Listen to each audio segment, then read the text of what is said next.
geez, this whole system, the way it all flows together was just one of the things I really liked a lot about it. It was simple, even though you have all this paperwork and everything and it's overwhelming, the system itself is just flows so well.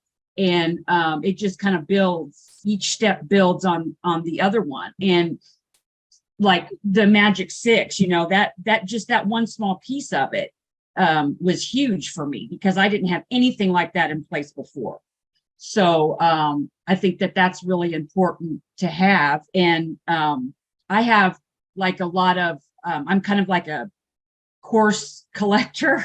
I have a lot of different courses and all kinds of stuff too. So like Dinah, I have notes and things everywhere, and it's overwhelming to me. So just having this system now in place is wonderful because now I can actually get down to knowing where everything is. And it's so simple, especially with WordFlowy, because you can do so much with that program. I never even knew anything like that existed before.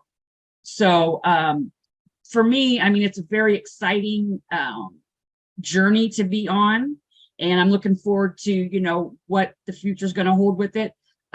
Because I can see if this is just the beginning, how far I've already come with just being organized, just this little piece of it. So yeah, I really enjoy it.